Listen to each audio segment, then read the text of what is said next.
Nearly 500 years ago, when the Indian subcontinent was divided into small kingdoms, when the Lodi dynasty ruled from the throne of Delhi, and when a young prince in the snow-covered mountains of Central Asia was struggling against fate, no one could have imagined that this prince would one day establish an empire that would rule much of South Asia for more than 3 centuries.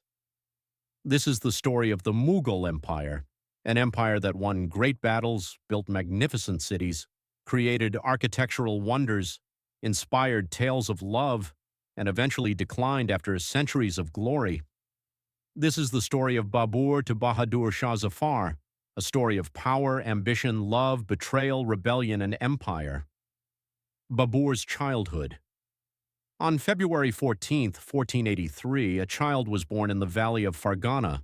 His name was Zahir-ud-Din Muhammad Babur. At the time, no one knew that this child would one day change the history of the Indian subcontinent forever. Babur was only 11 years old when his father passed away. Suddenly, a child became a ruler, but the crown of a king is never a crown of flowers. Enemies surrounded him. Conspiracies existed everywhere. War followed him wherever he went. His uncles, relatives, and rivals were all waiting for an opportunity to take away his kingdom. Babur was forced to learn warfare at a very young age. His childhood was not filled with comfort and luxury. Instead, it was filled with danger, uncertainty, and survival. The dream of Samarkand. Babur's greatest dream was Samarkand. Samarkand was one of the most magnificent cities of Central Asia. Every prince dreamed of ruling it. Babur captured Samarkand several times, but every time he won it, he lost it again. Sometimes his enemies defeated him, sometimes his army abandoned him, sometimes he simply lacked the resources needed to defend it. There came a time when Babur had no kingdom, no treasury, and no strong army. He wandered through mountains and valleys. He faced hunger. He faced freezing winters. He faced powerful enemies. Yet he never gave up. His dream remained alive. His determination never weakened. The conquest of Kabul. In 1504, Babur captured Kabul. For the first time in many years, he had a stable base, a new beginning, a new opportunity. But his ambitions stretched far beyond Kabul. His eyes were fixed on a much greater prize, Hindustan, a land of immense wealth, a land of fertile fields, a land filled with opportunity. Babur made a decision. His next journey would be toward India. At that time, Delhi was ruled by Ibrahim Lodi. Many nobles and governors were dissatisfied with Lodi's rule.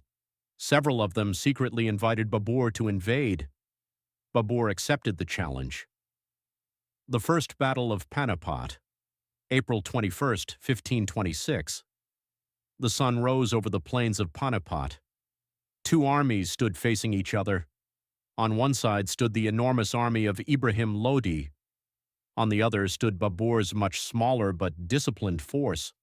Babur possessed a powerful advantage: gunpowder, cannons, and innovative military tactics. As the battle began, the earth trembled beneath the roar of artillery.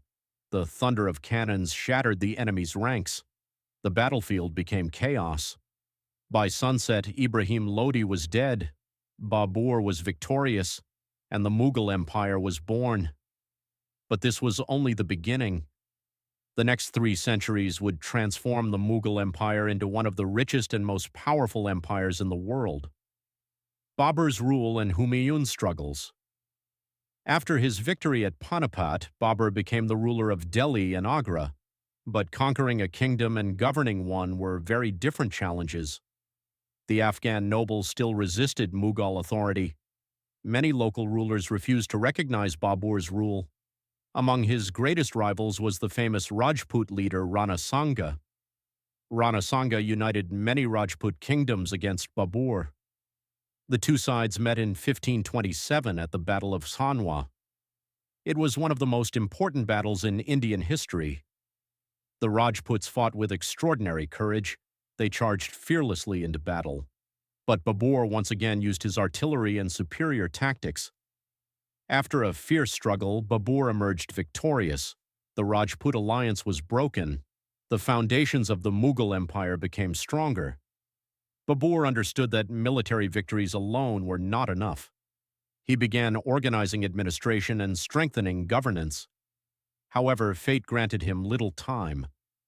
In 1530, Babur fell seriously ill. Soon afterward, the founder of the Mughal Empire passed away. He was only 47 years old, yet he had achieved what many believed impossible. He had established an empire that would endure for centuries.